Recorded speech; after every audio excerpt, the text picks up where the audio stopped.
কৃষ্ণ আজি আমি শ্ৰীমদ ভাগৱতৰ প্ৰথম স্কন্ধৰ পাঠ কৰিবলৈ লৈছোঁ। জন্মাদস্য যতন্নয়াদিতৰত স্বাৰ্থে সুভিজ্ঞসৰাট তেনে ব্ৰহ্মহৃদাজ আদিকৱয়ে মুহ্যন্তি যৎসূৰয় তেজো वारिमृदां यथा विनिमयो यत्र तिसर्गं मृषा धाम्ना स्वेन सदा निरस्तकुहकं सत्यं परं धीमहि। हरे कृष्ण। এই শ্লোকৰ অনুবাদ প্ৰভুপাদিত খুব ধুনীয়াকৈ প্ৰভুপাদে অনুবাদ কৰিছে, আমি পঢ়ি শুনাইছোঁ।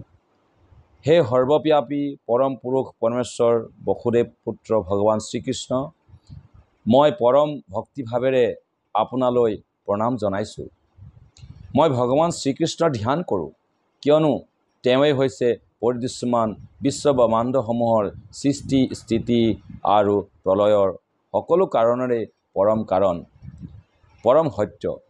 পোনপটীয়াকৈয়ে হওক বা আওপকীয়াকৈয়ে হওক, সৃষ্টিৰ সকলো বস্তুৰ বিষয়ে তেওঁ জানে আৰু তেওঁ সম্পূৰ্ণভাৱে স্বাধীন, কাৰণ তেওঁতকৈ অতিৰিক্ত আৰু কোনো কাৰণ নাই। সৃষ্টিৰ প্ৰথম জীৱ ব্ৰহ্মাৰ হৃদয়ত তেওঁৱেই প্ৰথম বেদৰ জ্ঞান উদয় ঘটাইছিল। মানুহে জুইত পানী আছে বুলি বা পানীত মাটি আছে বুলি ভ্ৰমত পৰাৰ দৰে তেওঁৱেই আনকি মহা ঋষিসকলক আৰু দেৱতাসকলকো ভ্ৰমত পেলায়। কেৱল তেওঁৰ বাবেই প্ৰকৃতিৰ গুণ তিনিটাৰ প্ৰক্ৰিয়াৰ ফলত অস্থায়ীভাৱে প্ৰকাশ পোৱা পাৰ্থিৱ জগতখনকে দৰাচলতে মিথ্যা হৈও সত্যৰ দৰে দেখা দিয়ে। পাৰ্থিৱ জগতৰ সকলো ধৰণৰ ভ্ৰান্তিৰ পৰা সম্পূৰ্ণভাৱে চিৰকালৰ বাবে মুক্ত তেওঁৰ অপাৰ্থিৱ ধামত নিত্যভাৱে বিদ্যমান ভগৱান শ্ৰীকৃষ্ণৰ মই ধ্যান কৰোঁ। মই তেওঁৰ ধ্যান কৰোঁ, যিহেতু তেওঁৱেই পৰম সত্য। এইটো হৈছে অনুবাদ। ইয়াত আমি আলোচনাৰ বিষয়বস্তু হৈছে যে ইয়াত এই তিনিটা শ্লোক, ভাগৱতৰ প্ৰথম তিনিটা শ্লোক খুবেই ইম্পৰ্টেণ্ট মানে হৈছে এইটো ভূমিকা, এইটো প্ৰাৰ্থনা, মংগলাচৰণ বুলি কৈছে। এই তিনিটা শ্লোক যদি আমি বুজি নাপাওঁ, তেতিয়াহ'লে ভাগৱতত আমি যিমানেই পঢ়িলেও আমি একো বুজি নাপাম। কাৰণ এইকাৰণে ভাগৱত পঢ়াৰ আগতে এই তিনিটা শ্লোক পাঠ কৰিবলৈ কয়। এই তিনিটা শ্লোকতনো কি আছে এনেকুৱা বিষয়বস্তু যিকেইটা নাজানিলে আমি ভাগৱতখন বুজিয়ে নাপাম ঈশ্বৰখিনি। তো সেইকাৰণে কৈছে ইয়াত যে ইয়াত প্ৰথমেই কৈছে যে মই ভগৱান শ্ৰীকৃষ্ণৰ ধ্যান কৰোঁ। কি ক'লে ইয়াত? মই ভগৱান শ্ৰীকৃষ্ণৰ ধ্যান কৰোঁ বুলি কৈছে। এতিয়া প্ৰশ্ন আহিব পাৰে যে এইটো কোনে কৈছে? ব্যাসদেৱে কৈছে যে মই ভগৱান কৃষ্ণৰ ধ্যান কৰোঁ। তে ভগৱান কৃষ্ণৰেনো কিয় ধ্যান কৰা?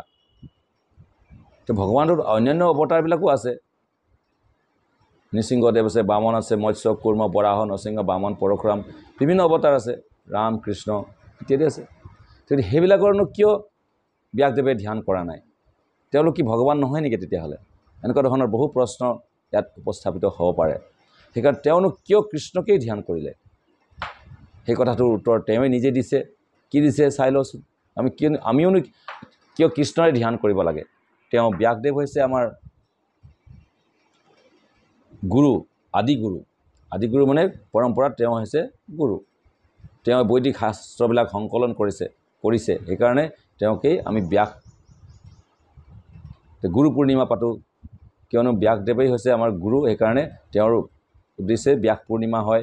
আৰু ব্যাসাসন বুলি কয়, ব্যাসাসন যিখন বুলি কয়, সেইটো যে ওখ আসনত যিখন বহে সেইখন ব্যাসাসন। ব্যাসদেৱৰ প্ৰতিনিধি হিচাপে গুৰুৱে ব্যাসাসনত বহে।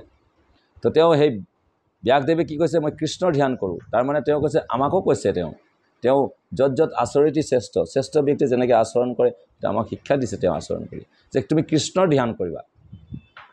কেলৈ কৃষ্ণৰ ধ্যান কৰিব লাগে? সেইটো তেওঁ এটাৰ পিছত কৈছে। কাৰণ তেওঁৱেই হৈছে পৰিদৃশ্যমান বিশ্ব ব্ৰহ্মাণ্ডসমূহৰ সৃষ্টি স্থিতি আৰু প্ৰলয়ৰ কাৰণ। কাৰণ তেওঁৱেই সৃষ্টিৰ কাৰণ। এই জগতখন তেওঁৱেই সৃষ্টি কৰিছে। অকল জগতখন নহয়, প্ৰত্যেকটো বস্তুৱেই সৃষ্টিকৰ্তা হৈছে তেওঁ। কিন্তু আমিতো সেইটো মানিব নোৱাৰিম। এতিয়া যেনেকৈ উদাহৰণ হিচাপে আমি যদি ল'ব পাৰোঁ, এতিয়া তাজমহলটো কোনে বনাইছে যদি সোধে, তেতিয়া আমিতো মিস্ত্ৰীয়ে বনাইছে বুলি ক'ব লাগিব। নে শ্বাহজাহানে বনাইছে বুলি ক'ব লাগিব কিন্তু বনাইছেতো মিস্ত্ৰীয়ে কিন্তু নামটো কাৰ লিখিছোঁ আমি শ্বাহজাহানৰ নাম কৈছোঁ ঠিক তেনেকৈ ল'ৰা ছোৱালীক মাক দেউতাকে জন্ম দিছে ঠিকেই কিন্তু তেওঁ ল'ৰা ছোৱালীক কি মাক দেউতাক সৃষ্টিকৰ্তা নহয় ভগৱান হৈছে সৃষ্টিকৰ্তা এই জড়জগতৰ প্ৰত্যেকটো বস্তুৱেই ভগৱানৰ দ্বাৰাই সৃষ্টি হৈছে তেওঁ সৃষ্টি কৰে তেওঁ অনুমোদন নোহোৱাকৈ কোনে সৃষ্টি কৰিব নোৱাৰে ব্ৰহ্মাই এই জগতখন সৃষ্টি কৰিছে ব্ৰহ্মাণ্ড সৃষ্টি কৰিছে বিভিন্ন জীৱ এইটো সৃষ্টি কৰিছে সব সৃষ্টি কৰিছে উপসৃষ্টি বুলি কৈছে এইটো মেইন সৃষ্টিকৰ্তা হৈছে ভগৱান ভগৱানে ডাইৰেকশ্যন দিছে ব্ৰহ্মাই সেইখিনি পালন কৰিছে তেওঁ শক্তি দিছে সেইখিনি তেওঁ প্ৰয়োগ কৰিছে তেওঁ মেইন তো সেইকাৰণে সৃষ্টি বা পালন স্থিতি বা পালন কৰা পালন আমি কোনেও একো কৰিব নোৱাৰা আমি ভাবোঁ যে আমিহে পালন কৰিছোঁ ঘৰখন পালন কৰিছোঁ ৰাজ্যখন পালন কৰিছোঁ একচুৱেলি আমাৰ পালনৰ কোনো ক্ষমতাই নাই সৃষ্টিও তেওঁৰ কৰ্তাই তেওঁ পালন কৰ্তাও তেওঁ ইভেন কি ধ্বংসকৰ্তাও তেওঁ ইচ্ছা কৰিলে কাৰোবাক মাৰিব পাৰে কাৰোবাক ৰাখিব পাৰে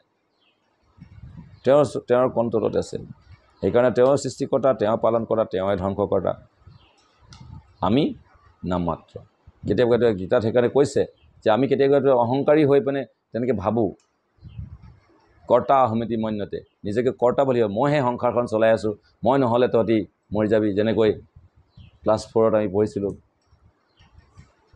এক আছিল বুঢ়া বুঢ়ী নাছিল সিহঁতৰ লৰালৰি কথাই কথাই লাগি গ'ল এদিন বৰ হুৰাহুৰি বুঢ়াই ক'লে ফিতাহী মাৰি হাত শুনিছনে তই ঘুগুলি বুঢ়ী 7 দিনত তই যিমান কৰে এদিন মোৰ কাম মিছা কৈছে যদি আমুকা বুঢ়া হলাই তুমি নাম তেনেকৈ ফিতাহী মাৰি কোৱা দেখি বুঢ়ী উঠিল ডাং খাই উত্তৰ দিলে বুঢ়ালৈ চাই বুঢ়ীৰ জহতে দুবেলা দুমুঠি খাই আছ তই ভাত এদিন মাথোন নহ'লে মই চেলাই পেলাবি দাঁত তো বুঢ়ীও সেনেকৈ কথাটো কৈছে তো তেনেকৈ যে বহুতে ভাবে যে মইহে সংসাৰখন চলাই আছোঁ মই নহ'লে তহঁতৰ অৱস্থা কি হ'লহেঁতেন মাকেও কয় বাপেকেও কয় চবেই এনেকৈ কৈ থাকে সংসাৰখন আমি চলাইছোঁ বুলি আৰু কিন্তু একচুৱেলি কোনে চলাই আছে সেইটো গীতাত স্পষ্ট কৰিছে যিজন অহংকাৰী ব্যক্তি তেওঁহে ক'ব যে মই চলাইছোঁ অহংকাৰ বিমূঢ় আত্মা বিশেষ মূৰ্খ মানে মূৰ্খ তেওঁ অহংকাৰৰ দ্বাৰা বিশেষ মূৰ্খ হৈ গৈছে সেইকাৰণে ভাবিছে কৰ্তা আহমিতি মনে নিজকে কৰ্তা বুলি ভাবিছে কিন্তু এই জগতখন কাৰ দ্বাৰা পৰিচালিত প্ৰকৃতিৰ ক্ৰিয়মানা আনি গুণেই কৰ্মানুসাৰ ভগৱানে নিজেই কৈছে স্পষ্টকৈ প্ৰকৃতিৰ গুণৰ মাধ্যমেৰে এই জগতখন চলিছে প্ৰকৃতিৰ ক্ৰিয়মানা আনি গুণেই কৰ্মানুসাৰ বচ কিন্তু অহংকাৰী ব্যক্তিজনে ভাবিছে মই কৰ্তা বুলি ভাবিছে ইয়াক বিশেষ মূৰ্খ বুলি কৈছে অহংকাৰী বুলি কৈছে তেতিয়াহ'লে কোন কৰ্তা ভগৱানেই কৰ্তা ভগৱানেই সৃষ্টিকৰ্তা ভগৱানেই পালনকৰ্তা ভগৱানেই ধ্বংসকৰ্তা সেইকাৰণে ভগৱান শব্দটোৰ অৰ্থ ভগৱানৰ শব্দটোক আমি ইংলিছত গড বুলি কওঁ GOD নো কিয় হ'ল এনেই নাই হোৱা G for generator O for operator D for destroyer যিজনে সৃষ্টি কৰে যিজনে অপাৰেট কৰে আৰু যিজনে ধ্বংস কৰে তেওঁ হৈছে গড তাহলে ইয়াতো সেইটোৱে আমি পাইছোঁ যেতিয়া সৃষ্টি স্থিতি প্ৰলয়ৰ কাৰণ তেওঁ কোন কৃষ্ণ হৈছে ভগৱান ব্ৰহ্মাই কৈ থৈ গৈছে ব্ৰহ্মসংহিতাত ঈশ্বৰ পৰম কৃষ্ণ সচ্চিদানন্দ বিগ্ৰহ অনাদিৰাদি গোবিন্দ সৰ্বকাৰণ কাৰণম ঈশ্বৰ পৰম কৃষ্ণ ঈশ্বৰ মানে কণ্ট্ৰলাৰ বা নিয়ন্ত্ৰণকৰ্তা ঈশ্বৰ এনেকুৱা বহুত ঈশ্বৰ থাকিব পাৰে সৰু সুৰা ঘৰখন কণ্ট্ৰল কৰিছে তেওঁ ইত্যাদি তেওঁ কণ্ট্ৰলাৰ হয় কিন্তু মেইন কণ্ট্ৰলাৰ নহয় ঈশ্বৰ পৰম কৃষ্ণ পৰম ঈশ্বৰ হৈছে পৰম কণ্ট্ৰলাৰ পৰম নিয়ন্ত্ৰক হৈছে কৃষ্ণ ঈশ্বৰ পৰম কৃষ্ণ আৰু তেওঁ কেনেকুৱা সৎ চিত আনন্দময় বিগ্ৰহ তেওঁ কেনেকুৱা সৎ মানে নিত্য তেওঁ সদায় আছে সদায় থাকিব চিত মানে জ্ঞানময় সম্পূৰ্ণ জ্ঞানৰ অধিকাৰী তেওঁ আৰু আনন্দ সদায় আনন্দত থাকে তেওঁ কোনো দুখিত কৰিব নোৱাৰে সৎ চিত আনন্দময় ঠিক তেনেকৈ ভগৱানৰ অংশ হিচাপে আত্মাবিলাকেও আমিও সচ্চিদানন্দ স্বৰূপ হয় কাৰণ ভগৱান গীতাত সেইটো কৈ থৈ গৈছে আমি তেওঁৰ অংশ মামৈ বাংশ জীৱলোকে জীৱভূত সনাতন ভগৱানে কৈছে তোমাৰ এই জীৱাত্মাবিলাক হৈছে মোৰ অংশ তেতিয়াহ'লে আমাৰ ভিতৰতো সেই সচ্চিদানন্দময় স্বৰূপটো আমাৰ ভিতৰত আছে আমিও নিত্য আত্মাও নিত্য পৰমাত্মা যেনেকৈ নিত্য আত্মাও নিত্য আৰু চিত মানে জ্ঞানময় ভগৱান যেনেকৈ জ্ঞানময় এই আত্মাবিলাকৰ জ্ঞানময় জ্ঞান আছে আমাৰ ভিতৰত কিন্তু উদয় হোৱা নাই সূৰ্য আছে কিন্তু উদয় নোহোৱাৰ কাৰণে পোহৰ নাই পোৱা আমি দেখিবলৈ ঠিক তেনেকৈ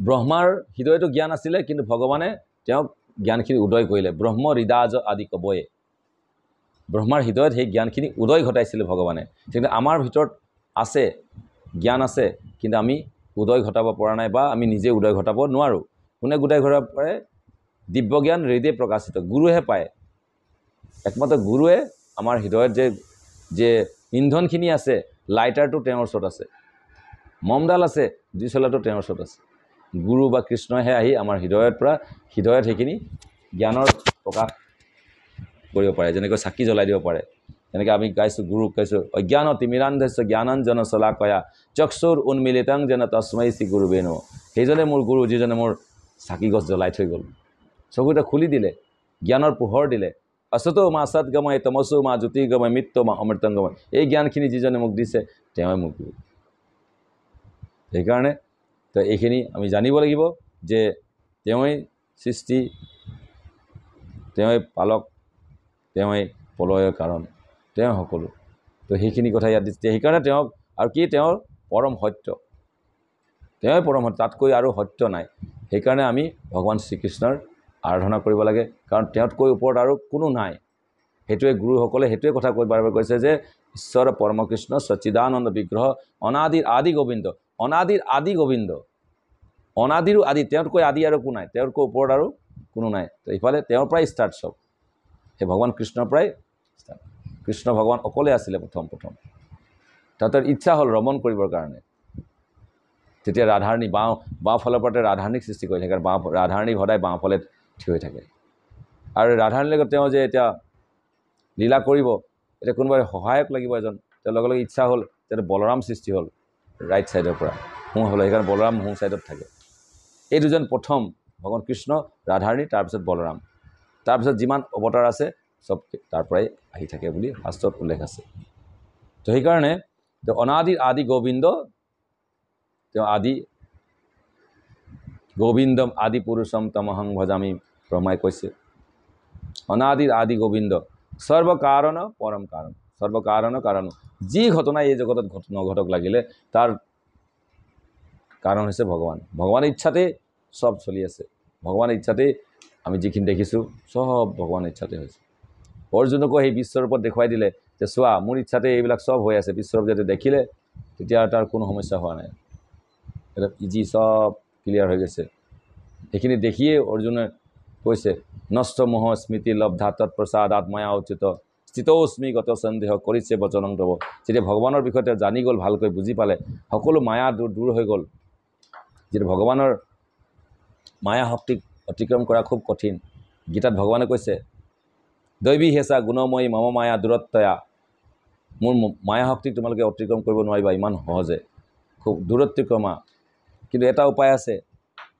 মাম এব যে প্ৰপদন্তে মায়া মে তাং তৰন্তিতে যদি মোৰ শৰণাগত হোৱা তেতিয়াহ'লে তোমাৰ মায়া একো কৰিব নোৱাৰিব তেতিয়া মায়াক যদি অতিক্ৰম কৰিবলৈ আমি বিচাৰোঁ তেতিয়াহ'লে কি কৰিব লাগিব আমি ভগৱানৰ শৰণাগত হ'ব লাগিব সৰ্বধৰ্মং পৰিত্যাজ মামেকং শৰণং ব্ৰজ অহং ত্বাং সৰ্ব পাপেভ্যো মোক্ষৈ সামি মাস ভগৱানে কৈছে মোৰ শৰণাগত হোৱা মোৰ শৰণাগত হ'লে তোমাৰ সব সিদ্ধি হ'ব সেইকাৰণে গুৰু আৰু কৃষ্ণৰ যদি আমি শৰণাগত হওঁ তেতিয়া কি হ'ব গীতাত শেষৰ শ্লোকত সেইটোৱে কৈছে যত্ৰ যোগেশ্বৰ কৃষ্ণ যত্ৰ পাৰ্থ ধনুৰ্ধৰ তত্ৰ শ্ৰী বিজয়